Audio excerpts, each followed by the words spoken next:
Right. First గా మనం కల్తీ నెయ్యికి సంబంధించి తిరుమల తిరుపతి దేవస్థానంలో కల్తీ నెయ్యికి సంబంధించిన అంశం గురించి మాట్లాడదాం. అసలు ఏం జరిగిందనేది ఈ రోజు డిస్కస్ చేద్దాం. ఏకసభ్య కమిషన్ రిపోర్ట్ లో అనేక సంచలన విషయాలు బయటకు వచ్చినట్టు తెలుస్తోంది. కల్తీ నెయ్యికి సూత్రధారులు ఎవరు, టెండర్ నిబంధనలు మార్చింది ఎవరు, నిబంధనలను ఎందుకు మార్చాల్సి వచ్చింది, ఆ టైంలో ఆ కంపెనీలను ఎందుకు బ్లాక్ లిస్ట్ లో పెట్టలేకపోయింది అన్నటువంటి కమిటీ ధర్మారెడ్డిపై ఎందుకు చర్యలు తీసుకోలేదు, అప్పటి ఈవో సింఘాల్ ఏం చేశారు, ఆర్థిక సలహాదారుగా ఉన్నటువంటి బాలాజీ ప్రమేయం దీంట్లో ఎంతవరకు ఉంది, నారా టీటీడీ చైర్మన్ గా ఉన్నటువంటి సుబ్బారెడ్డి ఎంతవరకు దీంట్లో పాత్రధారులుగా ఉన్నారు, ఎందుకు యాక్షన్ తీసుకోలేదనే అనేక ప్రశ్నలు అయితే ఉత్పన్నమవుతున్నాయి. అన్నిటి గురించి మాట్లాడదాం. కల్తీ ఇష్యూలో అసలు ఏం జరిగింది అనేది ఫస్ట్ మనం డిస్కస్ చేద్దాం. మొదటి నుంచి అంతా సంచలనంగా మారింది. ఒక్కసారిగా ఈ టాపిక్ తెర మీదకి వచ్చిన తర్వాత తెలుగు రాష్ట్రాల్లోనే కాదు, దేశంలో ప్రపంచంలో అంతటికి కూడా ఒక హాట్ టాపిక్ గా మారిపోయినటువంటి సిచ్యువేషన్. ఎందుకంటే అప్పుడు 2019 నుంచి 24 వరకు ఉన్నటువంటి వైసీపీ ప్రభుత్వంలో జరిగినటువంటి అరాచకాలకు సంబంధించి ప్రభుత్వం మాట్లాడుకుంటూ వచ్చింది. దాంట్లో భాగంగానే టీటీడీలో జరుగుతున్నటువంటి పాలకుల నిర్లక్ష్యాలకు సంబంధించి కూడా మాట్లాడుతున్నప్పుడు ఈ కల్తీ వ్యవహారం బయటకు వచ్చింది. ఇప్పుడు తవ్వే కొద్దీ అనేక అనుమానాలు ఉన్నట్లుగా క్వశ్చన్స్ కూడా వస్తున్నాయి. ప్రపంచవ్యాప్తంగా ఉన్న హిందువులు చాలా పరమ పవిత్రంగా భావిస్తూ ఉంటారు తిరుమల తిరుపతి దేవస్థానం ప్రసాదాన్ని. ఆ ప్రసాదం కల్తీపై విమర్శలు రావడంతో భక్తులు ఒక్కసారిగా ఆందోళనకు గురయ్యారు, ఆగ్రహం కూడా వ్యక్తం చేశారు. అటు తర్వాత చాలా పరిణామాలు కూడా జరిగాయి. కోర్టుల వరకు వెళ్లారు. కేంద్ర రాష్ట్ర ప్రభుత్వాలతో పాటు సుప్రీంకోర్టు కూడా స్పందించింది. అయితే సిబిఐ విచారణతో పాటు రాష్ట్ర ప్రభుత్వం ఒక ఏకసభ్య కమిషన్ వేసింది. ఆ రోజు నాడు మనకి తెలిసిందే. అయితే ఈ ఏకసభ్య కమిషన్ రిపోర్ట్ ఇచ్చింది ప్రభుత్వానికి. ఆ రిపోర్ట్ లో ఏముందనేది ఒకసారి మాట్లాడదాం. ఇందులో అనేక సంచలన విషయాలు ఉన్నట్టుగా తెలుస్తోంది. ఎందుకంటే కమిషన్ రిపోర్ట్ ఇప్పుడిప్పుడే బయటకు వస్తుంది. దాంట్లో ఉన్నటువంటి పాయింట్స్ అన్ని కూడా చెప్తూ ఉన్నారు. కల్తీ నెయ్యి విషయంలో చేయరానటువంటి పాపాలన్నీ కూడా చేశారంటూ కూడా ఈ రిపోర్ట్ ద్వారా బయటకు వస్తోంది. టీటీడీ నిబంధనలకు విరుద్ధంగా అధికారులు వ్యవహరించారంటూ కూడా సంచలనాలకు బయట పెడుతోంది ఈ ఏకసభ్య కమిషన్ ఇచ్చినటువంటి రిపోర్ట్. ఇక కల్తీ నెయ్యికి అసలు సూత్రధారులు ఎవరు అనే దాని గురించి కూడా మాట్లాడదాం. కల్తీ నెయ్యిలో కర్త కర్మ క్రియ అంతా కూడా ఆనాడు టీటీడీ ఈవోగా ఉన్నటువంటి ధర్మారెడ్డి అన్నటువంటి సంచలన విషయం బయటకు వచ్చింది. నాణ్యమైన నెయ్యి సరఫరాకు నిబంధనలను కూడా బేఖాతరు చేయలేదని తేల్చుకొచ్చింది. ఎందుకంటే ఆయన హయాంలోని ఇదంతా బయటకు వచ్చినా ఎందుకు యాక్షన్ తీసుకోలేదనేది. కండిషన్లపై నిర్లక్ష్యంగా ఉండడం వల్లనే కల్తీ నెయ్యి సరఫరా అయిందంటూ ఒక నిర్ణయానికి అయితే వచ్చింది ఈ రిపోర్ట్. ఇక టెండర్ నిబంధనలను మార్చింది ఎవరు, అవసరం ఎందుకు వచ్చిందనే దాని గురించి కూడా డిస్కస్ చేద్దాం. ఈవో ధర్మారెడ్డి అక్రమాలు నిర్లక్ష్యంతోనే మోసపూరిత కుట్రలతో టీటీడీలో కల్తీ నెయ్యి వచ్చిందని రిపోర్ట్ బయట పెట్టింది. సరఫరా సంస్థలు అర్హతలు, విశ్వసనీయత, దానికి ఉన్నటువంటి క్రెడిబిలిటీ, అసలు ఏది, దాని సామర్థ్యం ఏంటి, నెయ్యి ఎంతవరకు ఉత్పత్తి చేస్తున్నారు, పాలు ఎంతవరకు ఉత్పత్తి అవుతుంది, దానికంటూ కొన్ని రూల్స్ ఉన్నాయి. మనం గతంలో కూడా మాట్లాడుకున్నాం. ఇది ఏది పట్టించుకోకుండా, ఉన్నాయా లేదని చెప్పి పరిశీలించకుండా పర్మిషన్స్ ఇవ్వడం అనేది మనకి ఇక్కడ క్లియర్ కట్ గా తెలుస్తోంది. ఇక నిబంధనలను ఎందుకు మార్చాల్సి వచ్చింది అనే దాని గురించి కూడా మనం మాట్లాడాలి కదా. ఎందుకంటే నెయ్యి సరఫరా టెండర్ నిబంధనలను సడలించాలంటూ కూడా కొనుగోలు కమిటీ సిఫార్సు చేసింది. కారణాలు ఏంటి అని అడగకుండానే పాలక మండలి గ్రీన్ సిగ్నల్ ఇచ్చింది. సడలింపుల వల్ల ఎలాంటి ప్రభావం పడుతుందని దానిపై కూడా కనీసం అవగాహన లేకుండా, ఫ్యూచర్ గురించి ఆలోచించకుండా ఓకే చెప్పినటువంటి పరిస్థితి. ఇక ఆ కంపెనీలను ఎందుకు బ్లాక్ లిస్ట్ లో పెట్టలేదు, ఆనాడే వచ్చిందిగా 2022లోనే, దాంట్లో నాణ్యత లేదు అనేది. అది బోలేబాబా కావచ్చు, వైష్ణవి డైరీస్ కావచ్చు, ప్రీమియర్ డైరీలు కావచ్చు, కల్తీ నెయ్యి సరఫరా చేస్తున్నారంటూ 2022 ఆగస్ట్ లోనే బయటకు వచ్చింది. అయినా కూడా ఆయా సంస్థలు ఎందుకు బ్లాక్ చేయలేదు, బ్లాక్ లిస్ట్ లో పెట్టలేదన్న ఆరోపణలు కూడా వస్తున్నాయి. దాన్ని అడ్డుకోకుండా ఉన్నది ధర్మారెడ్డి అన్న సంచలనాన్ని ఈ రోజు ఏకసభ్య కమిషన్ రిపోర్ట్ లో బయట పెట్టినటువంటి అంశం. ఇక ప్రొక్యూర్మెంట్ విభాగంపై కూడా తగిన పర్యవేక్షణ లేకుండా పోయింది, నియంత్రణ లేదు. ఇవన్నీ కూడా పెద్ద మిస్టేక్ గానే భావిస్తున్నారు ఈ యొక్క టీటీడీలో కల్తీ నెయ్యికి సంబంధించినటువంటి అంశంలో. ఇక ధర్మారెడ్డిపై చర్యలు ఎందుకు తీసుకోలేదు, అంతా ఆనాడు ఉన్నటువంటి ఈవో చేసింది అంటున్నారు కదా, మరి ఎందుకు యాక్షన్ తీసుకోలేదు అనేది. అంతా కూడా ధర్మారెడ్డి హయాంలోనే పెద్ద స్కామ్ జరిగిందని ఆనాటి వైసీపీ ప్రభుత్వంలో కూడా తెలిసింది. 2022 అంటే ఆనాడు వైసీపీ గవర్నమెంట్ అధికారంలో ఉంది. అయినా సరే పెద్దల అండదండలు ఉండడంతో ధర్మారెడ్డిపై చర్యలు తీసుకోలేదన్న వాదనలు కూడా వినిపిస్తున్నాయి. నాటి ప్రభుత్వంలో ఉన్న పెద్దలను కూడా ప్రభావితం చేశారని చెప్పి తెలుస్తోంది ఈ అంశానికి సంబంధించి. ఇక అప్పటి ఈవో సింఘాల్ ఏం చేశారు, సింఘాల్ వ్యవహారం కూడా బయటకు వచ్చింది. అప్పట్లో ఈవోగా పనిచేసినటువంటి సింఘాల్ ఆధ్వర్యంలోనే కల్తీ తతంగం అంతా కూడా నడిచిందంటూ చెప్తోంది రిపోర్ట్. సింఘాల్ తో పాటు ఆర్థిక సలహాదారుగా ఉన్నటువంటి బాలాజీ, అధికారులు పి జగదీశ్వర్ రెడ్డితో పాటు ఇతర అధికారులు కూడా దీంట్లో ఇన్వాల్వ్ అయి ఉన్నారనేది తెలుస్తోంది. వీరందరికీ తెలిసినప్పటికీ కూడా పట్టించుకోలేదు అనేది ఇక్కడ ప్రధానంగా రిపోర్ట్ లో వస్తున్నటువంటి అంశం.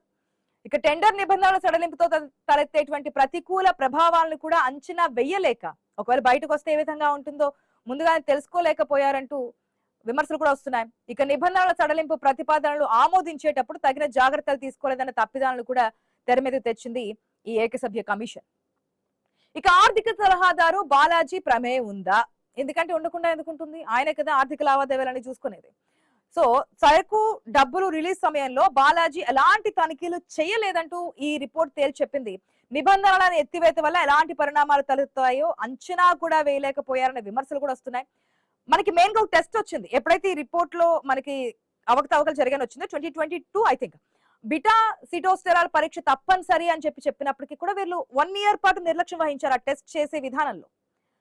సో అక్కడే ఇది అంతా చేసుంటే కనుక ఈ యొక్క కల్తీనే వ్యవహారం ఇంత స్థాయి వరకు వచ్చేది కాదన్న విమర్శలు కూడా వస్తున్నాయి. ఇక నాటి టిటిడి చైర్మన్ ఏం చేశారు సుబ్బారెడ్డి? ఎంత పెద్ద ఇష్యూ జరుగుతున్నా, ఇంత పెద్ద తప్పిదం జరుగుతున్నా బోర్డు తరపున చర్యలు తీసుకున్న దాఖలాలు అయితే మనకి ఎక్కడా కనిపించలేదు. మైసూరులోని CFTRAలో పరీక్షలకు పంపించాలని చెప్పి ఆదేశించినప్పటికీ కూడా వైవి సుబ్బారెడ్డి పట్టించుకోలేదని చెప్పి ఇప్పుడున్నటువంటి రిపోర్ట్, ఈ కమిషన్ రిపోర్ట్ లో బయటకైతే వచ్చింది. కల్తీ జరుగుతుందని చెప్పినా కూడా వైవి సుబ్బారెడ్డి ఎందుకు పట్టించుకోలేదని చెప్పి విమర్శలు కూడా వస్తున్నాయి. అసలు ఏం జరిగింది? ఒక 1 year బ్యాక్ ఇదే ఒక్క తెలుగు రాష్ట్రంలో కాదు, ఇంతకు ముందు నేను చెప్పినట్టుగా తిరుమల తిరుపతి దేవస్థానం అన్నా, ఆ 7 కొండల వాడన్నా ప్రపంచ దేశాల్లో, అంటే మన దేశమే కాదు ప్రపంచంలో ఉన్నటువంటి దేశాలు కూడా అక్కడికి వస్తారు, మొక్కులు చెల్లించుకుంటారు, నిలువుదోపులు ఇస్తుంటారు. ఆ ప్రసాదాన్ని అతి పవిత్రంగా, పరమ పవిత్రంగా భావిస్తుంటారు. కనీసం చేతిలోకి తీసుకోవాలన్నా చెప్పులు విడిచి ఆ ప్రసాదాన్ని అంత భద్రంగా, అంత పవిత్రంగా స్వీకరిస్తూ ఉంటారు. అటువంటి పరిస్థితుల్లో ఈ విధంగా కల్తీ నెయ్యితో తయారు చేశారు ప్రసాదాన్ని భక్తులకి వితరణ చేసే సమయంలో, అంటే ఇది ముందుగానే తెలిసినప్పటికీ ఎందుకు పట్టించుకోలేదనే క్వశ్చన్స్ అయితే వస్తున్నాయి. మాట్లాడదాం. మనతో పాటు డిబేట్ లో పార్టిసిపేట్ చేస్తున్నారు లక్ష్మణరావు గారు, వైఎస్ఆర్సీపీకి సంబంధించినటువంటి లీడర్. కుసుమ కుమారి గారు ఉన్నారు, టీడీపీ సీనియర్ లీడర్. నమస్తే అండి, వెరీ గుడ్ ఈవినింగ్ కుసుమ కుమారి గారు. నమస్తే అండి. కుసుమ కుమారి గారు ఎట్లా చూస్తున్నారు? ఏ యాక్షన్ తీసుకోబోతున్నారు? మీరు వేసినటువంటి ఏకసభ్య కమిషన్ రిపోర్ట్ లో అనేక విషయాలు బయటకు వస్తున్నాయి. 2022లోనే తెలిసినప్పటికీ కూడా ఆనాడు ఈవోగా ఉన్నటువంటి పర్సన్ కావచ్చు, చైర్మన్ గా ఉన్నటువంటి పర్సన్ కావచ్చు, ఎటువంటి యాక్షన్ తీసుకోలేదు, వాళ్ళు తెలిసినా సరే కామ్ గా ఉన్నారని ఈ విషయాలన్నీ బయటకు వస్తున్నాయి. అయితే మనకి గతంలో వైవి సుబ్బారెడ్డి కొన్ని కామెంట్స్ చేశారు. మీ ప్రభుత్వంలో, అంటే మీ పాలకులు, మీ నాయకులు ప్రభుత్వానికి సంబంధించి మాట్లాడుతున్నప్పుడు జంతు కొవ్వు కలిసింది ఇదంతా చెప్పారు, కానీ రిపోర్ట్లో అదంతా లేదు, ఏదో కలిసిందంటే తప్ప జంతు కొవ్వు కలిసిందని ఎక్కడ లేదు అని చెప్పి వైవి సుబ్బారెడ్డి ఒక క్లారిటీ ఇచ్చారు గతంలో. అంటే ఈ అంశం తెర మీదకి వచ్చినప్పుడు మనం ఒకసారి గమనించుకుంటే, గుర్తు చేసుకుంటే, ఇప్పుడు ఇవన్నీ బయటకు వచ్చిన తర్వాత ప్రభుత్వం ఏ విధంగా యాక్షన్ తీసుకోబోతోంది, భవిష్యత్ కార్యాచరణ ఏంటి? నమస్కారం అండి. మీకు నాతో చర్చలో పాల్గొన్న వాళ్ళకి నా నమస్కారం తెలియజేస్తా ఉన్నాను. ఎవరైనా తప్పు చేసిన వాళ్ళు ఒప్పుకుంటారా అండి? వైవి సుబ్బారెడ్డి బుకాయిస్తున్నాడు.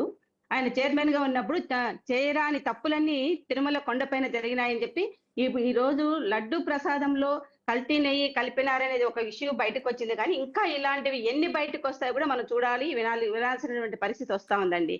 కంచె చేను వేసినట్టు 2019 నుంచి 2024 వరకు ఎవరైతే జగన్మోహన్ రెడ్డి గవర్నమెంట్ లో వాళ్ళ బాబాయ్ అయినటువంటి వ్యక్తిని వైవి సుబ్బారెడ్డి గారిని చైర్మన్ గా నియమించడం జరిగింది. అటువంటి పరిస్థితులలోనే ఈ జంతువులకు సంబంధించినటువంటి నెయ్యి, తగ్గు రకం నెయ్యి కానీ, జంతువులకు సంబంధించినటువంటి అనేక రకాలైనటువంటి నెయ్యిని తీసుకొని వచ్చి, అంటే నాణ్యత లేనటువంటి నెయ్యిని తీసుకొని వచ్చి కోట్ల రూపాయలు వీళ్ళు దండుకునే దానికోసము ఒక సంస్థకి టెండర్ వేసుకోవడానికి అవకాశం కల్పించారు. ఎందుకంటే వీళ్ళకు మూటలు డబ్బులు అందుతాయి కాబట్టి. అంటే వీళ్ళు క్రిస్టియానిటీ మెంటాలిటీ కలిగినటువంటి వ్యక్తులు కాబట్టి తెలుగు వాళ్ళ గుళ్ళన్నా వాళ్ళ యొక్క మనోభావాలను దెబ్బతీసే విధంగా వింటూనే ఉన్నాం. ఏదైతే తిరుమల తిరుపతి దేవస్థానంలో లడ్డు ప్రసాదం తయారీలో కల్తీ నెయ్యి వాడుతున్నారనే విషయం తెర మీదకి వచ్చినప్పటి నుంచి కూడా ఈ అంశాలన్నీ మనం మాట్లాడుతూనే ఉన్నాము, మీరు చెప్తూనే ఉన్నారు. రిపోర్ట్ బయటకు వచ్చింది, యాక్షన్ ఏంటనే దాని గురించి మాట్లాడదాం. దానికంటే ముందు prime time debate short break తీసుకుని మనతో పాటు మాట్లాడడానికి వైఎస్ఆర్సీపీ నుంచి అధికార ప్రతినిధి లక్ష్మణరావు గారు కూడా జాయిన్ అయ్యారు. లక్ష్మణరావు గారు, గుడ్ ఈవినింగ్ అండి. హలో, గుడ్ ఈవినింగ్ అమ్మా. లక్ష్మణరావు గారు, ఏకసభ్య కమిషన్ రిపోర్ట్ వచ్చింది. రిపోర్ట్ లో ఆనాడు ఈవోగా ఉన్నటువంటి ధర్మారెడ్డి హయాంలో అంతా జరిగింది, అయినప్పటికీ కూడా ఎక్కడ పట్టించుకోలేదు, ఉన్నటువంటి నియమాలను ఎక్కడ పాటించలేదు అనేది రిపోర్ట్ లో స్పష్టంగా వస్తున్నటువంటి అంశాలు. నమస్కారం ఆశా గారు, మ్యూట్ అందరికి కూడా. రిపోర్ట్ లో ఏమొచ్చినాయి, ఆ రోజు జరిగింది కల్తీ పట్టించుకోలేదని. సరే, ఈ రోజు అధికారంలో ఉన్నారు కదా, కల్తీ జరిగింది ఎవరు, చేపించింది ఎవరు, రిలీజ్ చేశారు అనేది ఒకసారి అంతా కూడా బయటికి తెమ్మని చెప్పండి.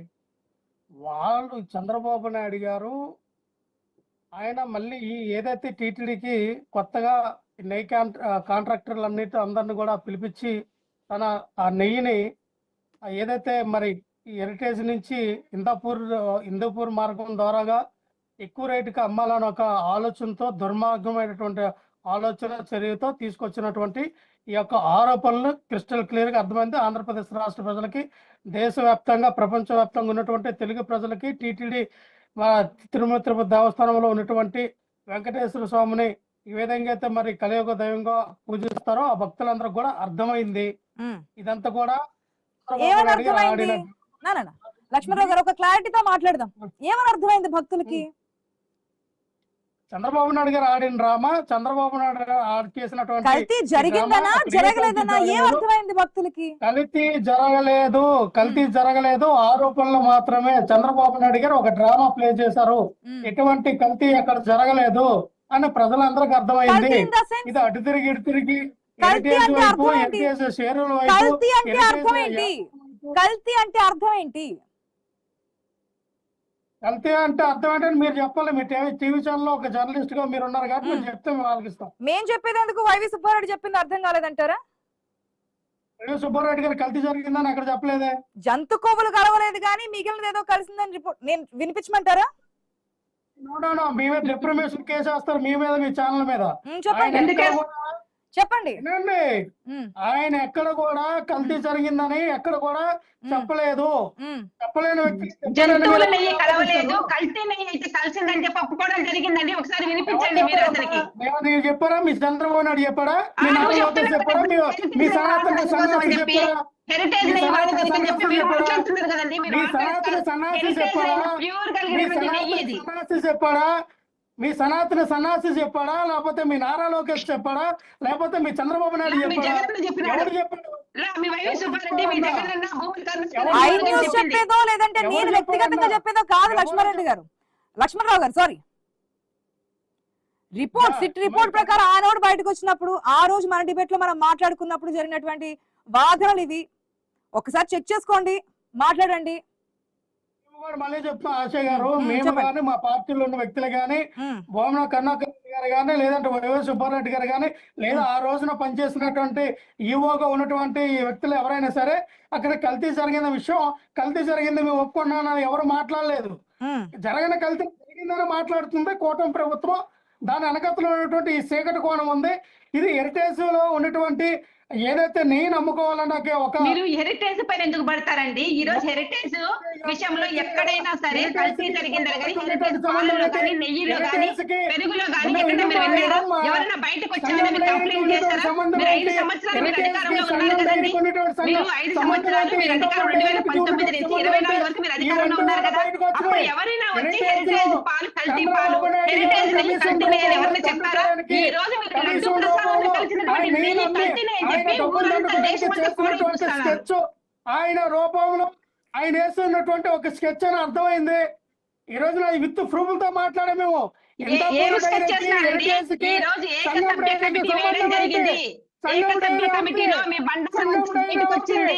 సంఘం డైరీ ఎవరిది? సంఘం డైరీ ఎవరిది? లక్ష్మణ్ గారు ఏ రోజైనా సరే చంద్రబాబు నాయుడు గారు తెలుగుదేశం పార్టీ 40 సంవత్సరాల నుంచి ఆయన 4 సార్లు ముఖ్యమంత్రిగా ఉన్నారు. ఎంతో మందిని టీటీడీ చైర్మన్ గా నియమించడం జరిగింది. ఏ రోజైనా సరే ఇలాంటి ఆరోపణలు వచ్చాయా? మీరు చెప్పండి. మీకు ఒక్కసారి వచ్చిన దానికి ఇలాంటి కుంభకోణం చేసి కనీసం భక్తులు ఈ విధంగా కుంభకోణం చేసిన ఇంక ఎవరిని వదిలిపెట్టారు? డిబేట్ మొత్తం కూడా ఆ వెంకటేశ్వర స్వామిని కూడా వదిలిపెట్టారు. మీరు అలాంటి పాపం చేశారు. ఈ రోజు మీరు ఉపయోగిస్తారు. కానీ దేవుడు వెంకటేశ్వర స్వామితో జీవితాలు అనుకున్నటువంటి వ్యక్తులు ఎవరు లక్ష్మణరావు గారు లేదు. లక్ష్మణరావు గారు వెంకటేశ్వర స్వామి విషయంలో తప్పు చేసి ఉంటే అలిపిరి అబ్బాయికి ఆ యాక్సిడెంట్ అయింది సింగపూర్ లో, బాగుపడలేదు కాబట్టి లక్ష్మణరావు గారు టాపిక్ వద్దాం ప్లీజ్. గవర్నమెంట్ ఏర్పాటు చేసినటువంటి ఏకసభ్య కమిషన్ లో వచ్చినటువంటి రిపోర్ట్ సంబంధించిన అంశాల గురించి మాట్లాడుతున్నాం. దీంట్లో ఆ రోజు నాడు జరిగిందని చెప్పి రిపోర్ట్ లో వచ్చినటువంటి విషయాలు మీరేమంటారు? తీసుకొస్తున్నారండి వాళ్ళు. హెరిటేజ్ ఏమైనా వాడినారు అక్కడ? మీరు సుష్మా గారు వినండి వినండి అంటే మీరు తప్పు కూర్చోవాలన్నా సరిదిద్దాల్సిన బాధ్యత మా పైన లేదా? మీరెవరండి సరిదిద్దడానికి? మీకు అవకాశం వచ్చినప్పుడు మాట్లాడండి. మీకు అవకాశం వచ్చినప్పుడు కూర్చోవాలా మేము? మీకు అవకాశం వచ్చినప్పుడు మాట్లాడండి. మధ్యలోకి వచ్చి మాట్లాడతారు. మీరు మధ్యలోకి వచ్చి మాట్లాడతారు. మీరు మధ్యలోకి వచ్చి మాట్లాడతారు. మీరు మధ్యలోకి వచ్చి మాట్లాడతారు. హెరిటేజ్ గురించి ఎలాగా నేను తీసుకొని కల్పించేందుకు మాట్లాడతారు. ఎలాగా 2,500 డమాలు అయ్యేందుకు మాట్లాడతారు. ఎలాగా చంద్రబాబు నాయుడు గారు 300-400 కంపెనీలు నెయ్యి 700 రూపాయలకి టీటీడీకి ఎలాగిస్తామన్నారని మాట్లాడతారా?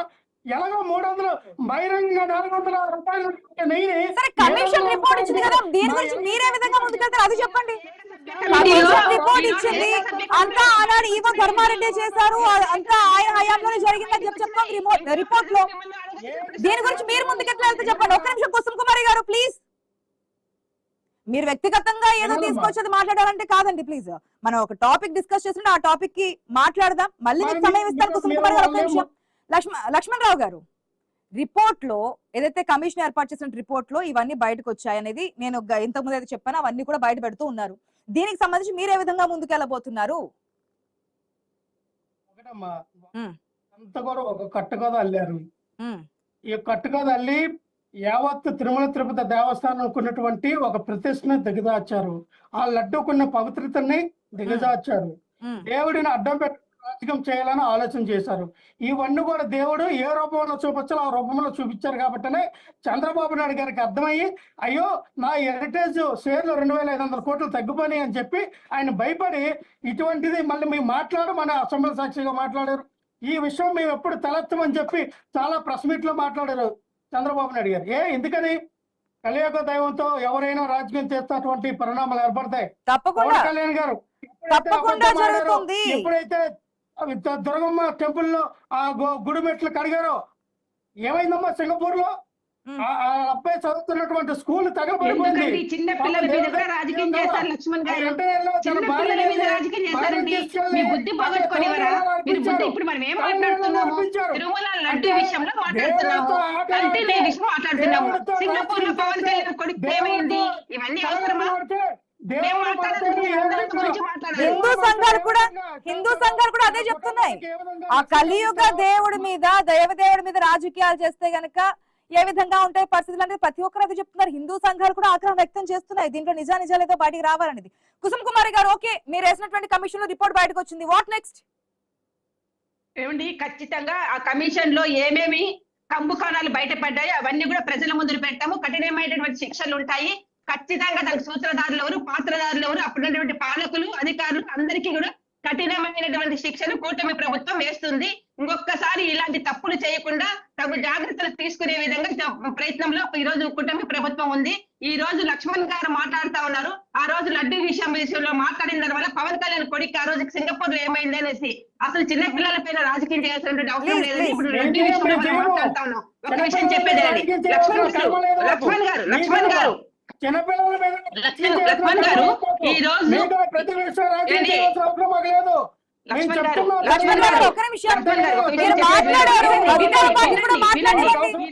అధికార పార్టీ వెర్షన్ కూడా తెలుసుకుందాం ప్లీజ్. ఇంతకు ముందు అధికార పార్టీ యొక్క అభిప్రాయం కూడా తెలుసుకోవాలి కదా. మీరైతే కమిషన్ ని మేము ఏర్పాటు చేయలేదు అంటే ప్రభుత్వం ఏర్పాటు చేసింది కాబట్టి ఆ విధంగానే ముందుకెళ్తుందని చెప్పి ఒక మాటతో కొట్టిపారేశారు. వాళ్ళ అభిప్రాయం ప్రకారం యాక్షన్ తీసుకుంటామంటున్నారు. మీరు చెప్పేది చెప్పారు, ఒక నిమిషం ఛాన్స్ ఇస్తే ఆవిడ కూడా మాట్లాడతారు కదా. ఒక నిమిషం వెయిట్ చేయండి కుసుమ్ కుమారి గారు. వాటిలన్నింటినీ కూడా వాళ్ళు చేసినటువంటి కుంభకోణాలు, ఎన్ని కోట్ల రూపాయలు కుంభకోణాలు చేశారు, ఎంతమంది భక్తుల యొక్క మనోభావాలు దెబ్బతీశారు, ఇవన్నీ కూడా బయటికి తీసుకురావడం, ప్రజలు మొదలు పెట్టడం, భక్తులు మొదలు పెట్టడం జరుగుతుంది. ఎవరైతే తప్పు చేస్తారో వాళ్ళపైన కఠినమైనటువంటి చర్యలు తప్పకుండా తీసుకుంటాము.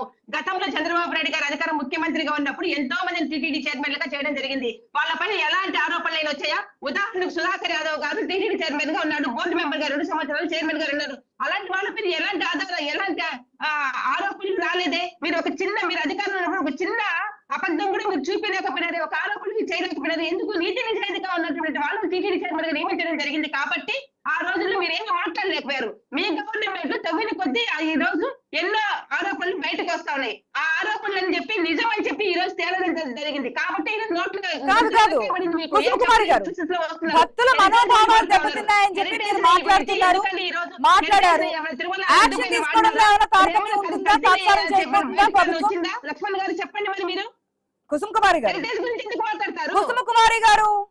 కుసుమ కుమారి గారు, కమిషన్ రిపోర్ట్ వచ్చింది, యాక్షన్ తీసుకుంటామని చెప్పి మీరే చెప్తున్నారు. ఎప్పటిలోగా తీసుకునే ఛాన్స్ ఉంది? ఎందుకంటే భక్తుల మనోభావాలు దెబ్బతిన్నాయి, ఈ హిందూ సంఘాలన్నీ కూడా దీన్ని విమర్శిస్తూ ఉన్నారు, వ్యతిరేకిస్తూ ఉన్నారు, ఈ కామెంట్స్ అని చెప్పి చెప్తూ ఉన్నారు, ఎక్కడ ఉపేక్షించట్లేదని చెప్పి మాట్లాడుతూ ఉన్నారు. మరి ఎంత సమయం పట్టొచ్చు ప్రభుత్వంగా అధికారికంగా యాక్షన్ తీసుకోవడానికి? మీరు చెప్తున్న దాన్ని బట్టి తప్పు జరిగింది కాదండి, ఇది కాలయాపన చేసేటటువంటి సమస్య కాదు. దినేష్ గారు ఇచ్చినటువంటి రిపోర్టు ప్రకారము అతి త్వరలోనే వీళ్ళందరి పైన చర్యలు తీసుకోవడం జరుగుతుంది. కాబట్టి ఈ రోజు గుండెల రైళ్లు పరిగెత్తా ఉన్నాయి. ఎందుకంటే తప్పు చేశారు కాబట్టి పై ఉలికి పడుతున్నారండి వాళ్ళు. లేకపోతే ఎందుకు ధైర్యంగా ఉండండి. మరి మీ పైన వచ్చినటువంటి ఆరోపణలన్నీ తప్పు అని చెప్పి నిరూపించుకోండి. మరి రేపు చూద్దాము. కాబట్టి మీరు ఈ రోజు పందిరి చేసి మాట్లాడితే మాత్రం ఇప్పుడు ఈ రోజు ప్రజలు చూస్తూ ఊరుకునే పరిస్థితి లేరు.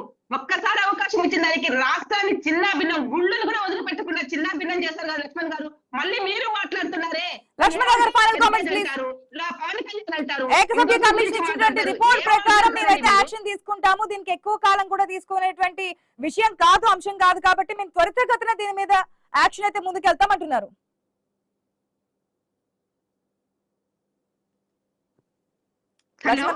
లక్ష్మణ్ రావు గారు, చెప్పండమ్మా. రిపోర్ట్ ఇచ్చినటువంటి అంటే నివేదిక ఇచ్చినటువంటి రిపోర్ట్ ప్రకారం మేము ఏ విధమైన యాక్షన్ తీసుకోవాలో ఆ విధంగానే ముందుకెళ్తాం. తాస్తారం ఎక్కడ లేదు. ఇక్కడ ఎంత త్వరితగతిన వీలుంటే అంత తొందరగా మేము చర్యలు తీసుకుంటామని చెప్తున్నారు. వాళ్ళు ఏం చేసుకుంటారో చేసుకోమనండి. వాళ్ళు ఏం చేసుకుంటారో చేసుకోమనండి. వాళ్ళకి చేతనైంది చేసుకోమనండి. ఎక్కడ అంటే మీరు అన్ని వదిలేశారండి. కుసుమ గారు వినండి. మీరు మాట్లాడినప్పుడు మాట్లాడలేదు కదా. మీకు చేతనైంది మీరు చేసుకోండి. మీ ప్రభుత్వానికి ఏదో వల్ల అవుతుందో అది చేసుకోండి. మీరు పెట్టిన త్రిసభ్య కమిటీ మీరే పెట్టారు. సిట్ దర్యాప్తును మీరే నిర్ణయించారు. సిట్ దర్యాప్తు ఏదైతే సుప్రీంకోర్టు ఇచ్చినటువంటి ఇన్స్ట్రక్షన్ ప్రకారంగా ఫస్ట్ నుంచి ఒకరు, అలాగే స్థానిక పోలీసులు ఇద్దరు, సో అలాగే సుప్రీంకోర్టు నుంచి ఇద్దరు జడ్జిలు పెట్టి వ్యక్తులు పెట్టి నివేదిక ద్వారా కానీ ఎటువంటి విషయాలు వచ్చినా, రిపోర్ట్ లో ఎటువంటి అంశాలు తెర మీదకి వచ్చినా యాక్షన్ తీసుకున్నా సరే వైఎస్ఆర్సీపీ తరపు నుంచి ఎటువంటి భయం గానీ లేదంటే కేసులకు సంబంధించి గానీ ముందుకెళ్లేటువంటి పరిస్థితులు ఉన్నాయంటారు. ఓకే రైట్, చూద్దాం రాబోయే రోజుల్లో ఈ రిపోర్ట్ సంబంధించి ఏ విధంగా ప్రభుత్వం ముందుకెళ్లబోతోంది. అనేక ఆరోపణలు, అనేక అంశాలు ఈ రిపోర్ట్ లో బయటకు వచ్చాయి కాబట్టి ఏ విధంగా ముందుకెళ్లబోతుంది, ఇంకా ఏ విషయాలు బయటకు రాబోతున్నాయి, దీనికి సంబంధించి వైఎస్ఆర్సీపీ నెక్స్ట్ ప్రొసీజర్ ఏంటనేది కూడా చూద్దాం. రైట్, ఇక రెండో అంశం గురించి మనం మాట్లాడదాం. ఏదైతే కమర్షియల్ సిలిండర్ ధర దేశంలో ఇప్పటి వరకు ఎప్పుడు లేనంతగా 993 రూపాయలు పెంచడం, అది కూడా ఈ యొక్క ఫిబ్రవరి నుంచి ఇప్పటి వరకు చూసుకుంటే కనుక 1500 కన్నా ఎక్కువగానే పెరిగింది. నెక్స్ట్ పెట్రోల్ డీజిల్ ధరలు కూడా పెరగబోతున్నాయి, అది కూడా 10 రూపీస్ అట్లా పెంచుతారు అనేది వస్తున్నటువంటి అనుమానాలు, ఊహాగానాలు. దాని గురించి కూడా మాట్లాడదాం. దానికంటే ముందు బ్రేక్ తీసుకుందాం. Stay tuned.